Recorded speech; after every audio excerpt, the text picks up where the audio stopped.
Olá pessoal, aqui é o professor Diego Souza de Geografia. Esse vídeo é para os alunos do Luiz Pereira Sobrinho, nonos anos, atividade 3 do terceiro bimestre, vídeo explicativo da atividade, ok?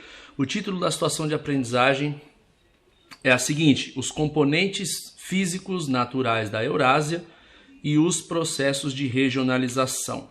Bom, antes de qualquer coisa, na última atividade nós observamos algumas localidades que ficam na divisa entre Europa e Ásia. Está lá no formulário 2, né, na atividade 2.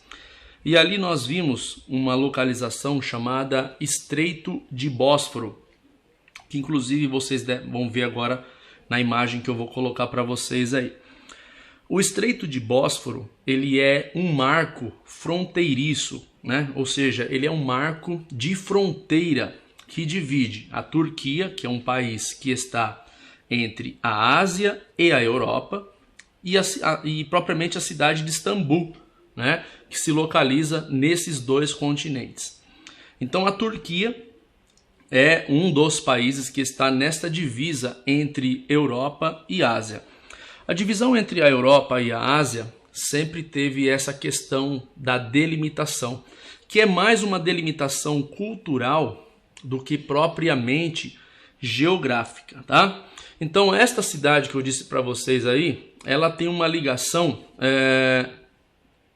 uma ligação muito importante de forma natural entre o continente europeu e entre o continente asiático, como eu disse para vocês, através do Estreito de Bósforo. E não é só isso. Além da ligação entre esses dois continentes, ela tem uma importância geopolítica, né, muito grande. E há muitos, inclusive, acordos comerciais para a utilização dessa localização a fim de tratados de realizações comerciais, tá bom? Como eu disse então, esta divisão entre Europa e Ásia é muito mais uma divisão cultural do que propriamente uma divisão geográfica. Por exemplo, a gente sabe que a América, que é onde nós estamos, e entre a América e a África tem um oceano no meio, tá? Ali a divisão acaba sendo um pouco mais cultural, né? A gente sabe que a Europa é o berço da civilização ocidental, né? E a Ásia Oriental também tem uma importância cultural muito grande. Ali várias civilizações marcaram a história da humanidade: o Império Mongol, o Império Persa, as dinastias chinesas e etc, né? E é interessante a gente observar então sobre esse tema da divisão entre Europa e Ásia ser mais uma divisão cultural do que propriamente geográfica. Eu vou deixar na descrição do vídeo aqui para vocês um link da revista super interessante. Quem tiver curiosidade depois, é só clicar. Uma matéria bem curtinha, o texto não é muito grande. Eu sei que muitos de vocês têm aquela preguiça de ler, né? O título da reportagem é "Por que Ásia e Europa são continentes diferentes se ficam juntos?". Vou me reportar a uma das poucas atividades que nós fizemos ainda este ano em sala, que é aquela produção do mapinha, né? Mapinha mundial. E aí onde vários alunos pediram: professor, faz a divisão aqui da Europa para a Ásia para mim, por favor. E aí a gente vai lá e faz aquela risca. Praticamente no mapa a gente observa, tá junto. E ali tem explicando um pouco sobre essa cultura. Bom, um outro país também que está neste limite, que pega os dois continentes, é a Rússia, né?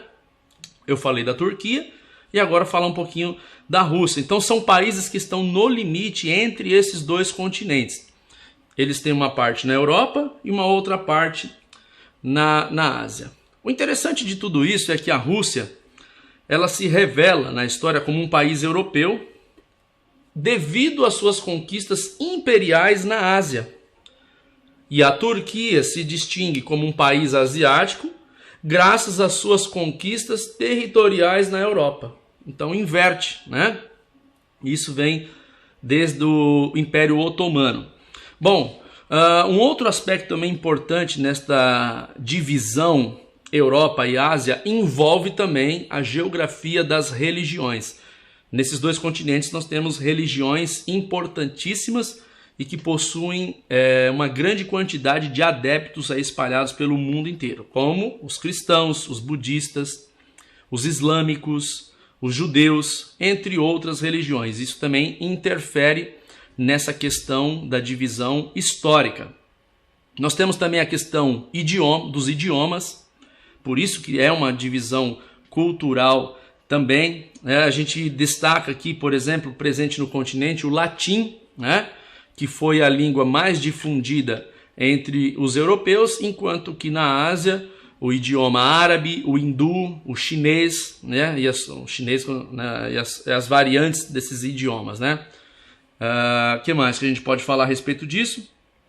Bom, para um maior entendimento, na atividade a gente propõe aí a leitura de 3 textos, tá certo? E algumas imagens também. E agora eu quero mostrar para vocês a atividade. Vamos para a atividade de hoje. Atividade 3 dos 9º anos, 3º bimestre. Geografia 2A8 do 9. Vamos lá então.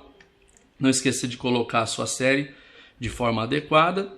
Vamos para a atividade. Diz assim: considerando as questões históricas, políticas, culturais e geográficas relacionadas à Eurásia, porque Eurásia, Europa e Ásia. Leia os textos e as imagens e o mapa para aprofundar os seus conhecimentos sobre o tema. Então nós temos aí a cidade de Istambul, na Turquia, e o Estreito de Bósforo, como foi dito para vocês, a bela cidade de Istambul. E aí nós temos o texto 1, que é um texto também que está presente. Essa atividade foi retirada da apostila de vocês, tá bom? Texto 1 diz assim: a Turquia é um país que ocupa uma posição geográfica única, encontrando-se parcialmente na Ásia e parcialmente na Europa. Ao longo de sua história, atuou como uma barreira e uma ponte entre os dois continentes. Sua capital é Ankara. A Turquia está situada no cruzamento dos Balcãs, do Cáucaso, do Oriente Médio e do leste do Mediterrâneo. Está entre os maiores países da região em termos de território e população, e sua área territorial é maior que a de qualquer estado europeu. A quase totalidade do país está na Ásia, compreendendo a península oblonga da Ásia Menor, também conhecida como Anatólia, Anadolu, e no leste parte de uma região montanhosa, às vezes conhecida como altitude armênia. O restante, a Trácia turca, Tráquia, fica no extremo sudeste da Europa, um pequeno remanescente de um império que outrora se estendia por grande parte dos Balcãs. Uma longa sucessão de entidades políticas existiu na Ásia Menor ao longo dos séculos. As tribos turquemenas invadiram a Anatólia no século XI, fundando o Império Seljúcida. Durante o século XIV, o Império Otomano iniciou uma longa expansão, atingindo seu auge durante o século XVII. A moderna República Turca, fundada em 1923 após o colapso do Império Otomano. É uma democracia nacionalista, secular e parlamentar. Está aí um pouquinho, então, de forma rápida, a história da Turquia. E aí nós temos o mapa da Turquia, o mapa de 2007, tá? E aí nós temos aí com as principais cidades. Aqui, ó, o destaque onde está passando o mouse para vocês aí, ó, Istambul, né? E o Estreito de Bósforo, representando esta divisão entre Europa e Ásia. No texto 2, nós vamos ter aí alguns detalhes relacionados à história da Rússia, tá bom? E aí depois desse eu vou deixar para vocês lerem aí, tranquilo, na hora de fazer a atividade. Texto, não, o vídeo vai ficar muito longo. Texto 3. Entre Europa e Ásia, identidade russa ainda é um enigma para estudiosos desde o século XIX. A natureza da civilização russa atiça as mentes da intelectualidade daquele país. O extenso território e a história conturbada geram dúvidas quanto à verdadeira existência do povo russo. Seria a Rússia um país europeu, uma mistura de Europa e Ásia ou uma civilização única, não podendo ser categorizada simplesmente como ocidental ou oriental? E aí nós vamos para as perguntas que vocês deverão responder na aula, tá certo aí? São poucas perguntinhas, são 5 questões, tá certo? Vocês respondem no próprio formulário, tá? E não esquece de entrar lá no Google Class e marcar a atividade como concluída. Lembrando que neste bimestre eu vou fazer com vocês apenas 5 atividades, cada uma valendo 2 pontos. Vamos lá então voltar para a pergunta, explicação da atividade. Primeira pergunta. Podemos afirmar que a Turquia e a Rússia são considerados estados transcontinentais, ou seja, estados, países que estão em mais de um continente? Sim ou não? Explique sua resposta. Pergunta número 2. Essa divisão entre Europa e Ásia é muito mais cultural do que geográfica? Justifique sua resposta. Só voltar no vídeo aí se tiver dúvida, tá muito fácil. 3. Identifique no mapa o marco fronteiriço que divide a Turquia e Ásia e Europa.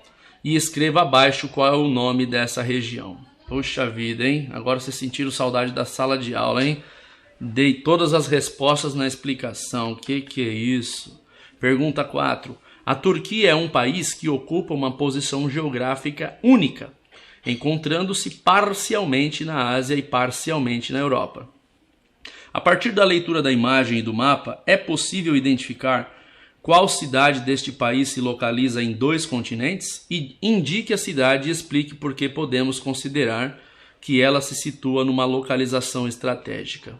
Falamos dessa cidade também no vídeo e você vai explicar com as suas palavras por que esta cidade, né? Tá lá no início do vídeo, volta lá que vai saber. Ela possui esta posição estratégica. Vamos para a última pergunta da atividade 3, valendo 2 pontos. Comente a afirmação. Seria a Rússia um país europeu, uma mistura de Europa e Ásia, ou uma civilização única, não podendo ser categorizada simplesmente como ocidental ou oriental? Sobre essa pergunta, eu recomendo que vocês retornem ao texto 2, que é aquele que eu não li, leiam e coloquem a opinião de vocês. Tá bom, galera? Qualquer dúvida, estou disponível pelo WhatsApp, tá certo? Só mandar a mensagem. Pode também, você pode mandar pelo Google Class, tá bom? É isso. Por hoje é só. Deus abençoe a todos. É isso aí, galera, se cuidem. Essa foi a aula 3 da atividade 3 do terceiro bimestre. Fiquem com Deus. Tchau, pessoal. É isso aí.